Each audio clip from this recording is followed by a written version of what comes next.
அனைவருக்கும் அன்பான வணக்கம். இந்த வீடியோவில் நாம் இந்த 2024ஆம் ஆண்டின் ஆவணி மாத ராசி பலன்களை பார்க்கலாம். நிகழும் ஸ்ரீ மங்களகரமான குரோதி வருடம் தட்சிணாயன காலம் சிம்ம மாதம் ஆகஸ்ட் 17ஆம் தேதி சனிக்கிழமை திரையோதசி திதி பூராடம் நட்சத்திரம் பிரதோஷம் கூடிய நாளில் இந்த ஆவணி மாதம் பிறக்கின்றது. மாத தொடக்கத்தில் கிரகங்களின் சஞ்சாரத்தை பார்த்தால் ரிஷபத்தில் செவ்வாயுடன் குரு சஞ்சரிக்கின்றார், கடகத்தில் புதன் சஞ்சரிக்கின்றார், சிம்மத்தில் சூரியன் சுக்கிரன் சஞ்சரிக்கின்றார்கள், கன்னியில் கேது, மீனத்தில் ராகு என சாயா கிரகங்கள் சஞ்சரிக்கின்றார்கள். கும்பத்தில் இந்த மாதம் முழுவதும் சனி பகவான் வக்ர நிலையில் சஞ்சரிக்கின்றார். ஆவணி மாதத்தில் சூரியன் சிம்ம ராசியில் சஞ்சரிப்பார். இதனால் இந்த ஆவணி மாதத்தை சிம்ம மாதம் என்று அழைக்கிறார்கள். ஆடி போய் ஆவணி வந்தால் அத்தனை நன்மைகளும் தேடி வரும் என்பது ஆன்றோர் வாக்கு. ஆவணி மாதம் சிவபெருமானை வணங்குவதற்கு ஏற்ற மாதமாக திகழ்வதால் திங்கள் வியாழன் ஆகிய கிழமைகளில் சிவபெருமானை வழிபட்டால் நல்ல பலன்களை பெறலாம்.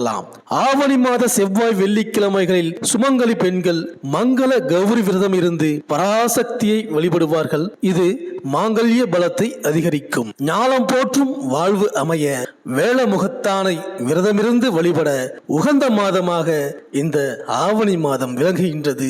மற்ற மாதங்களில் வரும் சதுர்த்தியை நாம் சதுர்த்தி என்று மட்டுமே சொல்கிறோம். ஆனால் ஆவணி மாதம் வரும் சதுர்த்தியை மட்டும் விநாயகர் சதுர்த்தி என்று அழைக்கின்றோம். அன்றைய தினம் அருகில் இருக்கும் சிவாலயத்திற்கு சென்று அருகம்புல் மாலையிட்டு கணபதியை வழிபட்டால் அவர் பெருகும் பொன்னை அள்ளி பெருமையுடன் நமக்கு தருவார். இந்த ஆண்டிற்கான விநாயகர் சதுர்த்தி திருநாள் ஆவணி மாதம் 22ஆம் தேதி 7/9/2024 சனிக்கிழமை அன்று வருகின்றது. அன்றைய தினம் பிள்ளையாரை வழிபட்டால் எல்லா பாக்கியங்களும் நமக்கு கிடைக்கும். எங்கே எப்போது கூப்பிட்டாலும் கும்பிட்டாலும் காட்சி தருபவர் பிள்ளையார். மஞ்சள் பொடியிலும் காட்சி தருவார், மாட்டு சாணத்திலும் காட்சி தருவார். வீட்டிலும் வழிபாடு செய்யலாம். விக்கிரகம் வைத்திருக்கும் ஆலயத்திற்கு சென்றும் வழிபடலாம்.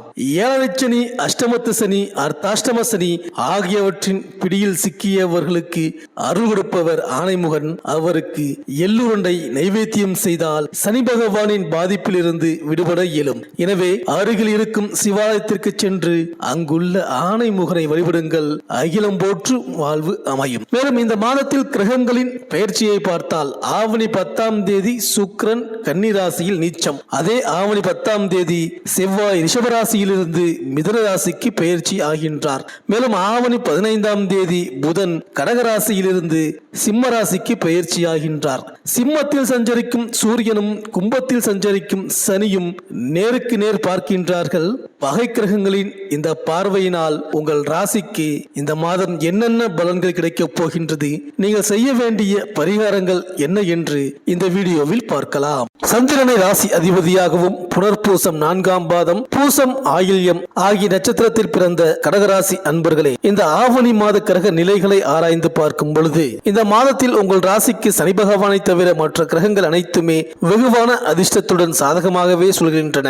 8ஆம் இட சனி பகவானால் மட்டும் சில நேரம் நினைப்பது ஒன்றாகவும் நடப்பது வேறொன்றாகவும் நகரலாம். ஆனாலும் எந்த பாதகமும் ஏற்பட்டு விடாமல் உங்களை எப்பேற்பட்ட கவலையாக அனாவசிய தொந்தரவுகளாக சூழ்ந்து இருந்தாலும் விலகிவிட இருக்கின்றது. ஆக இந்த மாத கிரக நிலைகளில் தனாதிபதியான சூரியன் ஆட்சி நிலையிலும் யோகாதிபதியான செவ்வாய் 10 தினங்கள் வரை லாபஸ்தானத்திலும் குரு பகவான் அனுகூலமான அதிர்ஷ்ட சஞ்சாரத்திலும் ராகுகேது கிரகங்கள் பரிபூரணமான அதிர்ஷ்ட சுழற்சியிலும் வலம் வருகிறார்கள். இதனால் ஆரோக்கிய பிரச்சனை, வைத்திய செலவு, தேவையற்ற பயணங்கள் ஏதும் இருக்காது. குடும்பத்தாரின் ஆசைகளை பூர்த்தி செய்வீர்கள். வாரிசுகள் மூலம் பெருமிதம் ஏற்படும். உத்தியோகம், பணி, பதவி விஷயங்கள் சிக்கல் தராமல் நகரும். தொழில், வியாபார, நிர்வாக விஷயங்களில் நீங்கள் செய்ய நினைத்திருக்கின்ற மாற்றங்களை தடையின்றி முடித்து விடுவீர்கள். எதிர்பாராத திடீர் பரிசு பண ஆதாய வகையில் பெரிய கணிச லாபம் ஒன்றும் 13ஆவது தினத்திற்கு பிறகு உண்டு. கடன் விஷயங்கள் கட்டுக்குள் இருக்கும். கொடுக்கல் வாங்கல் நாணய பாதிப்பு ஏற்படாது. பூசம் நட்சத்திர அன்பர்களுக்கு முதல் வாரம் கடந்த பிறகு எதிர்பாராத தொகை வரவுகள் காத்துள்ளன.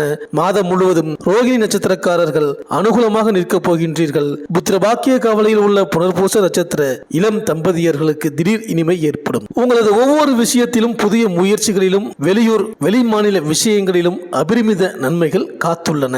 மேலும் மாதம் முழுவதும் கும்பராசியில் சஞ்சரிக்கும் சனி பகவான் வக்ர இயக்கத்தில் சஞ்சரிக்கின்றார். சிம்மத்தில் சஞ்சரிக்கும் சூரியனை அவர் பார்க்கிறார். உங்கள் ராசிக்கு தனாதிபதியான சூரியன் சூரியனும் அஷ்டமாதிபதியான சனியும் ஒன்றை ஒன்று பார்த்துக் கொள்வதால் தனவரவு தாராளமாக வந்தாலும் விரயங்கள் இருமடங்காக இருக்கும். குடும்பத்தில் பழைய பிரச்சனைகள் மீண்டும் தலை தூக்கும். அஷ்டமத்தில் சனி வக்ர இயக்கத்தில் இருப்பதால் அதன் கடுமை கொஞ்சம் குறையலாம். உடல் ஆரோக்கியத்திற்கு ஒரு தொகையை செலவிடும் சூழ்நிலை உருவாகும். இந்த காலத்தில் இடமாற்றம், வீடு மாற்றம் ஏற்படும். ஆவணி 10ஆம் தேதி கன்னிராசிக்கு செல்லும் சுக்கிரன் அங்கு நீச்சம் பெறுகிறார். பொருளாதார பற்றாக்குறை சரி செய்ய புதிய முயற்சிகளில் ஆர்வம் காட்டுவீர்கள். அரசியல் மற்றும் பொதுநலத்தில் இருப்பவர்களுக்கு திடீர் திருப்பங்கள் வந்து சேரும். உத்தியோக ரீதியாக வெளிநாடு சென்று பணிபுரிய நினைப்பவர்களுக்கு அதில் இருந்த தடை அகலும். தாயின் உடல் நலம் சீராகும். வாங்கிய சொத்துக்களில் இருந்த வில்லங்கங்கள் அகல முக்கிய புள்ளிகளை சந்தித்து முடிவெடுப்பீர்கள். தொழிலில் புதிய பங்குதாரர்கள் வந்து இணைவார்கள். புகழ்மிக்க ஆலயங்களுக்கு சென்று வழிபட்டு வர வேண்டும் என்ற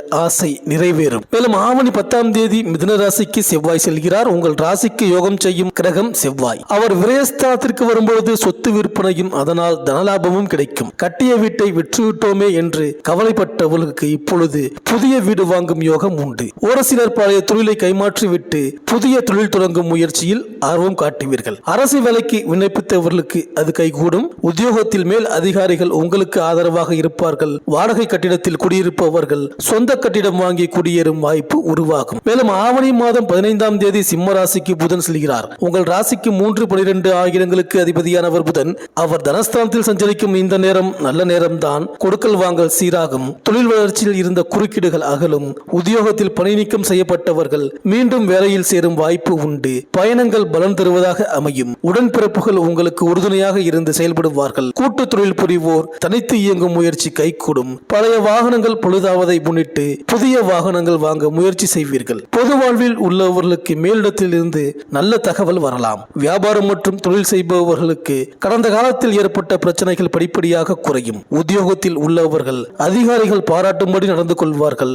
கலைஞர்கள் தங்கள் பணியில் வரும் சவால்களை சமாளிக்க நேரிடும். மாணவ மாணவிகளுக்கு எதிர்கால கல்வி சம்பந்தமாக முக்கிய முடிவெடுக்கும் சூழ்நிலை உருவாகும். தம்பதியர்களுக்குள் ஒற்றுமை மேலோங்கும். வீட்டிற்கு தேவையான விலை உயர்ந்த பொருட்களை வாங்கி மகிழ்வீர்கள். இந்த கடகராசி விவசாயிகளுக்கு ஒவ்வொரு வாரமும் ஒவ்வொரு வித அதிர்ஷ்ட மாற்றங்கள் ஏற்படும். நஷ்டங்கள் ஈடுகட்டப்படும். கலைஞர்களுக்கு அரசியல் சார்ந்த முயற்சி நடவடிக்கைகளில் தீவிரம் காட்டுவீர்கள். அரசியல்வாதிகளுக்கு அனைத்திலும் திட்டமிட்டு செயல்படுதல் அவசியம். 3வது வாரத்தில் பதவி வகையில் பெரிய அதிர்ஷ்ட சம்பவம் ஏற்படும். இந்த கடகராசி அன்பர்களுக்கு அனுகூலமான நட்சத்திரங்கள் பூரம், அஸ்தம், சுவாதி, அனுஷம், மூலம், திருவோணம், அவிட்டம், சதயம், ரேவதி, பரணி, மிருகசீரிடம். அதிர்ஷ்டமான நாட்கள் ஆங்கில தேதியில் 19, 22, 23, 25, 28, 30, 31 மற்றும் செப்டம்பர் 1, 3, 5, 6, 8, 9, 22, 15, 16. இந்த மாத வெள்ளிக்கிழமை தோறும் விரதமிருந்து ஸ்ரீ சிவபெருமானுக்கும் ஸ்ரீ மகாலட்சுமிக்கும் அர்ச்சனை செய்து பிரார்த்தனை செய்து வாருங்கள்.